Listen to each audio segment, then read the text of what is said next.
जय हिंद दोस्तों। डे 5 में आप सभी का स्वागत है। जैसे कि आप सब लोगों को पता होगा कि हम साइंस के लिए स्पेशल क्वेश्चन ला रहे हैं पर डे के हिसाब से, यानी 20 क्वेश्चन पर डे रहेगा जो कि आपको ऑल कॉम्पिटेटिव एग्जाम में काम आने वाला है। जो कि आप आगे भी सीरीज को बढ़ाते ही चलेंगे, हम लोग देखते चलेंगे। तो चलिए हम क्वेश्चन पे चलते हैं। पहला क्वेश्चन कह रहा है कि नाशपाती का खाने योग्य भाग होता है। नाशपाती का खाने योग्य भाग होता है वो होता है गूदेदार पुष्पासन होता है।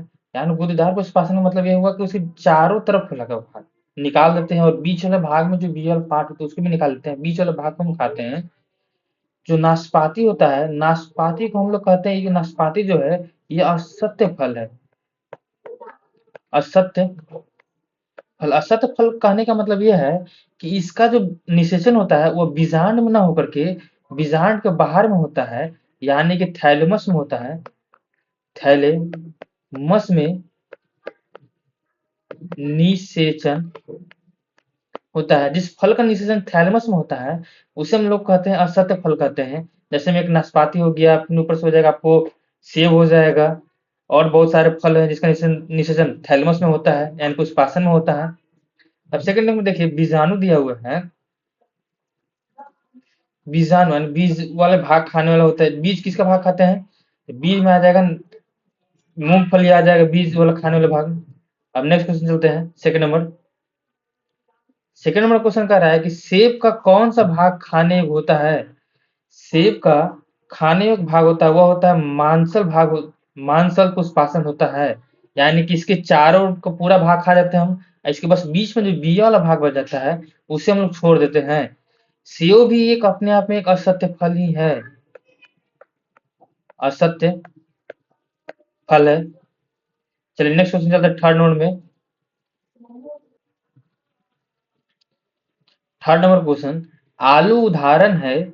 आलू उदाहरण है रूपांतरित तने का उदाहरण है। रूपांतरित तने का मतलब ये हुआ कि ये आलू जो है, ये आलू जमीन के अंदर में उगता है। जमीन के अंदर में उगता है क्योंकि इसके अंदर में नोड पाया जाता है। नोड्स पाया जाता है जिस कारण जमीन के अंदर एक गांठ के रूप में होता है। जिसे यानी कि हम लोग देखते हैं कि आलू छीलते तो कहीं गांठ बना हुआ रहता है। ये जो हो गया रूपांतरित जड़। रूपांतरित जन हो गया जिसमें आ जाता है गाजर, आ जाता है मूली, आ जाता है। ये सब रूपांतरित जड़ में आता है। और रूपांतरित पत्ती में आ जाएगा, जैसे में आ जाएगा पत्ता गोभी। आप लोगों ने सुना है पत्ता गोभी खाने को मिलता है। पत्ता गोभी, और इसमें आ जाएगा आपको प्याज आ जाएगा, जो कि पत्ते के रूप में लेयर बाय लेयर होता है। अब चलिए नेक्स्ट क्वेश्चन चलते हैं। फोर नंबर में। फोर नंबर क्वेश्चन कह रहा है कि काली मिर्च पादप एक डॉट डॉट है, तो किसका पादप होता है? एक पादप होता है या झाड़ी का होता है काली मिर्च। काली मिर्च जो होता है ना, एक पेपर की तरह होता है, यानी कि टेस्ट पेपर की तरह होता है। यानी कि टेस्ट पेपर के तरह, जिसे हम छिड़क करके खाते हैं किसी भी सामान, जैसे खाना बनता है उसमें छिड़क के खाते हैं हम लोग। इसके अनुसार से झाड़ी में पाया जाता है, यानी कि पत्ता को सुखा कर इसे निकाला जाता है। जो कि हालांकि इसका वैज्ञानिक रूप में इसे हम लोग कहते हैं लतर कहते हैं। लतर कहते हैं। और ये जो हो गया वृक्ष, तो वृक्ष जो हो गया, ये वृक्ष बहुत बड़े और लकड़ी वाले होते हैं। जैसे में आम के पेड़, शीशो का पेड़, महुआ का पेड़, सब बहुत सारे पेड़ होते हैं। लता, लता में आ जाएंगे, जैसे में अंगूर का पौधा आ जाएगा, लौकी का पौधा आ जाएगा, लतेदार पौधे हो जाते हैं।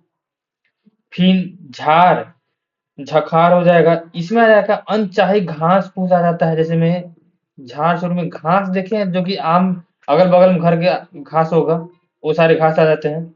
अब नेक्स्ट क्वेश्चन चलते हैं 5 नंबर में। 5 नंबर क्वेश्चन कह रहा है कि पौधे के किस भाग से जूट की प्राप्ति होती है।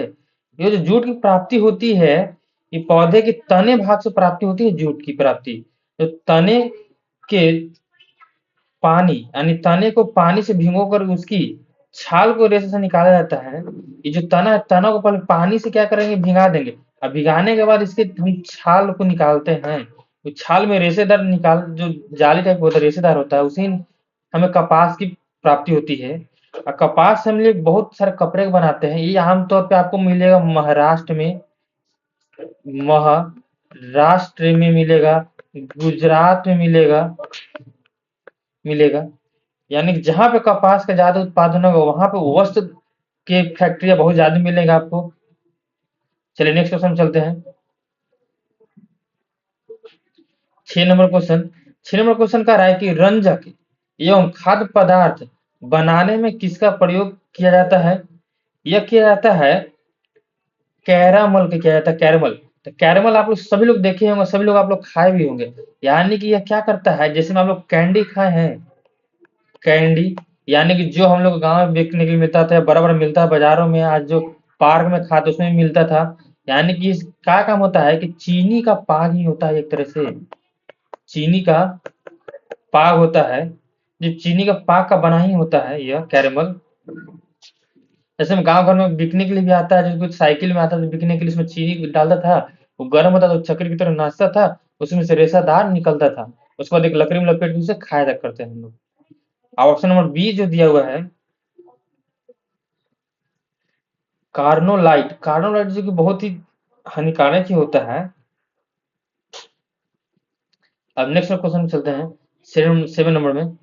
7 नंबर क्वेश्चन कह रहा है कि कपास प्राप्त होता है, जो कपास प्राप्त होता है यह होता है बीज से प्राप्त होता है कपास। कपास बीज से प्राप्त हो, यानी कि वो फूल की तरह खिलता है, अब फूल की तरह खिलने के बाद ही वो निकलता है, उसमें से जो रेशे टाइप होते हैं वही निकलते हैं। यानी कपास के बीज के चारों ओर एक सफेद, यानी कि इसके चारों ओर जो सफेद रेशे होते हैं, जो वही होते हैं कपास के काम आते हैं। तने, इसके तने से हमें जूट, तने से हमें जूट की प्राप्ति, जूट प्लस सनई की प्राप्ति करते हैं।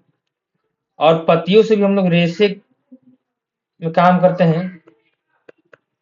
और जड़ से हमें बहुत सारे, जैसे में खाने वाला पौधा भी हो जाएगा, जड़ से प्राप्ति होता है हमें। अब नेक्स्ट क्वेश्चन चलते हैं 8 नंबर में। 8 नंबर क्वेश्चन कह रहा है कि प्याज परिवर्तित रूप होता है, प्याज परिवर्तित रूप है, यह परिवर्तित रूप है, तने का ही होता है, प्याज परिवर्तित रूप होता है। क्यों? क्योंकि प्याज का निचला छोटा सा चपटा हिस्सा तना होता है जिसे जड़ निकलती है। और जो प्याज होता है, प्याज एक लेयर बाय लेयर होता है, यानी कि पहले एक लेयर हो गया, फिर इसके अंदर एक लेयर होता है, फिर इसके चारों एक लेयर होता है, तब जाके पूर्ण रूप से एक लेयर बनता है। और जैसे में जड़, जड़ के रूप में हम लोग खाते हैं, गाजर खाते हैं, मूली खाते हैं। पतिया, पतिया के रूप में हम लोग जैसे में खाते हैं, पत्ती में पूरे फल को खाते हैं। तो पत्ती में जैसे में हम लोग लौकी की सब्जी खाते हैं, उसके पत्ते का चटनी खाते हैं। नेक्स्ट क्वेश्चन चलते हैं 9 नंबर में। 9 नंबर क्वेश्चन करा है कि होमोसेपियन किसका वैज्ञानिक नाम होता है? होमोसेपियन मनुष्य का वैज्ञानिक नाम होता है। ये होमो मतलब होता है, होमो मतलब होता है मानव होता है। और ये जो सैपियन हो गया,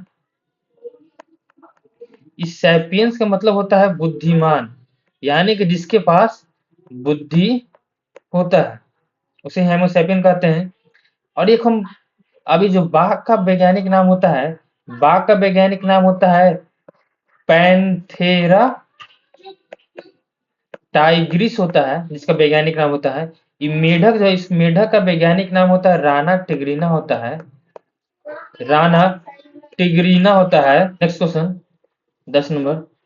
तारपीन का तेल किस पेड़ से प्राप्त किया जाता है? तारपीन का तेल चीड़ से प्राप्त किया जाता है। ये जो चीड़ जो है, ये चीड़ एक पेड़ होता है जिसमें एक बिया होता है, उस बिया से निकालने का काम करते हैं तारपीन का तेल को हम लोग। यानी कि इसमें एक रोल से तारपीन का तेल निकालते हैं, यानी कि इसमें एक रोल होता है, चीड़ के पेड़ जो होता है, इस पेड़ के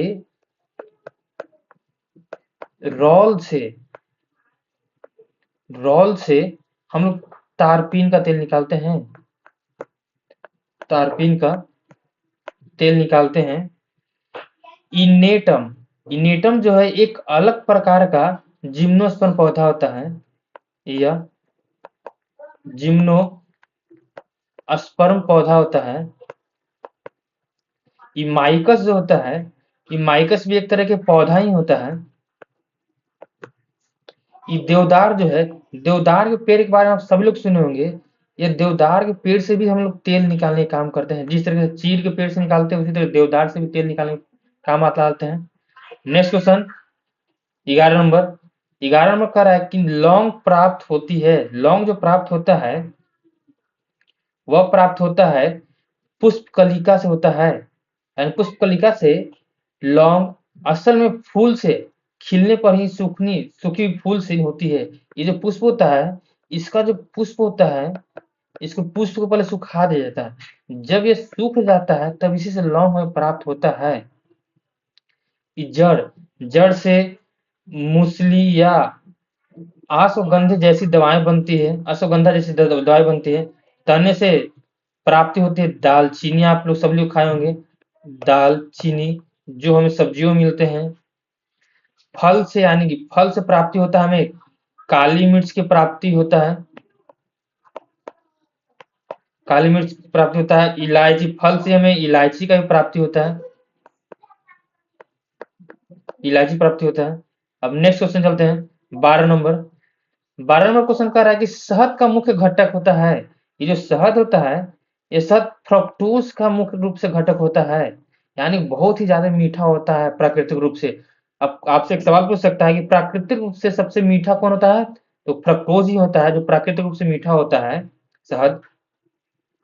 इस शर्करा की मात्रा बहुत ही ज्यादा होती है। लगभग इसकी मात्रा करीबन 38 से लेकर के 40% होता है मीठा, जो कि बहुत ही मीठा माना जाता है। बहुत मीठा होता है। अब ये जो ग्लूकोज है, ये ग्लूकोज तुरंत एनर्जी यानी कि इंस्टेंट एनर्जी देने का काम करता है। यानी कि तुरंत तुरंत ऊर्जा देने का काम करता है। ये जो सुक्रोज है, इस सुक्रोज साधारण चीनी का नाम ही होता है। हम लोग जो चीनी घर में खाते हैं वो होता है साधारण सुक्रोज के रूप में होता है। साधारण चीनी होता है जो हम लोग घर पे यूज करते हैं। ये माल्टोज हो गया, ये अनाजों में पाया जाता है। अनाज में पाया जाता है माल्टोज। अब नेक्स्ट क्वेश्चन चलते हैं 13 नंबर में। 13 नंबर क्वेश्चन कह रहा है कि रेबीज के टीके की खोज किसने की थी? रेबीज के टीके की खोज लुइस पास्चर ने खोज किया था। लुइस पास्चर एक वैज्ञानिक जिसने रेबीज के टीके की खोज किया था, जो पाश्चुरीकरण विधि के द्वारा ही टीका दिया जाता है। यानी कि रेबीज जो फैलता है वो कुत्ते के काटने से फैलता है। कोई भी इंसान कुत्ता काट ले तो रेबीज हो जाता है। इसीलिए कहा जाता है कि जब भी कोई कुत्ता या कोई जानवर काटे तो तुरंत उसे जा करके नजदीकी अस्पताल में जाए और उसे टीका ले ले। ये जो एडवर्ड जेनर है, एडवर्ड जेनर ने ही चेचक का खोज किया था। ये जो एलेक्जेंडर है, एलेक्जेंडर ने पेनिसिलिन की खोज किया था। पेनिसिलिन का खोज किए थे। अब नेक्स्ट क्वेश्चन में चलते हैं 14 नंबर में। 14 नंबर क्वेश्चन कह रहा है कि हाइड्रोपोनिक्स संबंधित होता है। ये जो हाइड्रोपोनिक्स का मतलब यह है ना, यानी कि बिना पानी का उपयोग किया जाता है। यानी कि बिना मिट्टी का भी पौधे, यानी मिट्टी में उगाते नहीं है। आप लोग देखे होंगे, सब लोग रील्स में भी देखे होंगे कि यानी कोई भी एक डब्बा से सर्किल बना लेते हैं, उसके नीचे पानी भर देते हैं, इसकी मिट्टी नहीं, इसमें लतेदार पौधे यानी कहीं कहीं जगह छोड़ देते हैं, इसमें से फल निकलता है। इसका खेती भी किया जाता है। अब नेक्स्ट क्वेश्चन चलते हैं 15 नंबर में। 15 नंबर क्वेश्चन कह रहा है कि पौधे के लिए अच्छा उर्वरक है। पौधे के लिए अच्छा उर्वरक जो है वह होता है यूरिया होता है। क्यों? क्योंकि इस यूरिया में 46% नाइट्रोजन पाया जाता है, जो पौधे को तेजी से वृद्धि देने का काम करता है। यानी कि पौधे को तेजी से वृद्धि करने में काम देता है, जो कि तुरंत ही इंस्टेंट पोषण देता है ही। अगर पौधे को नाइट्रोजन न मिले तो पोषण मिलेगा नहीं। जैसे पोषण नहीं मिलेगा तो पौधा ग्रो नहीं कर पाएगा आगे। ये जो कंपोस्ट होता है यह जैविक खाद है, पर रासायनिक उर्वरक में ये यूरिया के ज्यादा प्रभावित माना जाता है। ये जो अमोनिया होता है यह गैस के रूप में होता है। ये एक गैस के रूप में उपयोग करते हैं, जो इसे सीधे तौर पे खाद की तरह हम लोग इस्तेमाल करते हैं। ये लाइम का सुपर फॉस्फेट है। इसका केवल फॉस्फोरस से कमी को दूर करने का काम करता है। अब नेक्स्ट क्वेश्चन चलते हैं 16 नंबर क्वेश्चन कि बीज बुआई के समय सामान्यतः किस उर्वरक का प्रयोग करते हैं? बीज बुआई के समय सामान्यतः हम लोग पोटाश का उपयोग करते हैं कि बुआई के समय जड़ों को मजबूती और शुरुआती विकास के लिए पोटाश और फास्फोरस, साथ में फास्फोरस को उपयोग किया जाता है। अगर ये दोनों पदार्थ न मिले तो बीज ग्रो नहीं कर पाएगा आगे। लेकिन एक चीज ध्यान में रखिएगा कि 3 पदार्थ की आवश्यकता होती है, 3 तत्व की। एक हो जाएगा नाइट्रोजन, एक हो जाएगा फास्फोरस, एक हो जाएगा पोटेशियम। अगर यह 3 चीज किसी पौधा या किसी बीज को न मिले तो पूर्ण रूप से ग्रो नहीं कर पाएगा। चलिए नेक्स्ट क्वेश्चन पे चलते हैं। 17 नंबर क्वेश्चन कि उर्वरकों में कौन सा तत्व अनुपस्थित होता है? वो उपस्थित होता है क्लोरीन, जो होता है उर्वरकों में अनुपस्थित होता है। अभी हम आपको पहले बताएं कि किसी पौधा या किसी बीज को उगाने के लिए या वृद्धि विकास करने के लिए उसमें चाहिए नाइट्रोजन, फास्फोरस और पोटेशियम चाहिए, और एक तो हाइड्रोजन चाहिए ही। तो नाइट्रोजन और फास्फोरस तो है ही, हाइड्रोजन भी है, लेकिन क्लोरीन की आवश्यकता हमें नहीं होती है, इसीलिए ऑप्शन कौन हो जाएगा? क्लोरीन।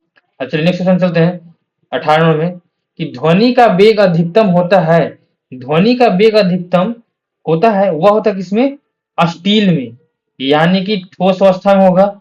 आपको पहले ही बता चुके होंगे, यानी कि ध्वनि जो है सबसे अधिक किसमें जाएगा? पहले ठोस में जाएगा, ठोस के बाद उसके बाद द्रव में चलेगा, द्रव के बाद फिर किसमें चलेगा? गैस में चलेगा। ध्वनि की चाल भी आप लोग को मालूम होगा, हम लोग कहते हैं 332 गुने 10 के पावर 8 मीटर प्रति सेकंड होता है ध्वनि की चाल। 320 मीटर।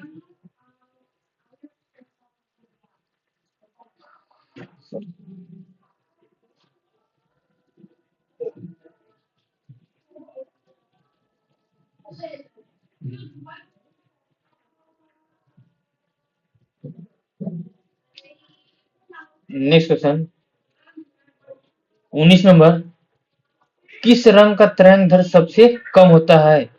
किस रंग का तरंग दैर्ध्य सबसे कम होता है? वह होता है बैगनी होता है। बैगनी का तरंग दैर्ध्य सबसे कम होता है। क्यों? क्योंकि सबसे नीचे में होता है। सबसे ज्यादा आपसे पूछ सकता है कि सबसे ज्यादा तरंग दैर्ध्य किसका हो जाएगा? तो लाल का। लाल का तरंग दैर्ध्य सबसे ज्यादा होता है। क्यों? क्योंकि परिकिरणित ज्यादा बिखरता नहीं है, जो बैगनी है वो जल्दी बिखर जाता है। लास्ट क्वेश्चन 20 नंबर, वायु में ध्वनि का संचरण होता है, यानी ध्वनि का संचरण होने का मतलब यानी कि दाब में होता है। ये जो दाब है, अगर ध्वनि पे दाब डालेंगे तो उसमें कुछ भी असर नहीं करता है।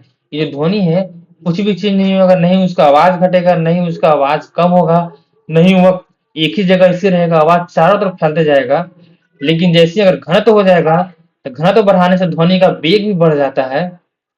जय हिंद दोस्तों, वीडियो में अंत तक बने रहने के लिए धन्यवाद।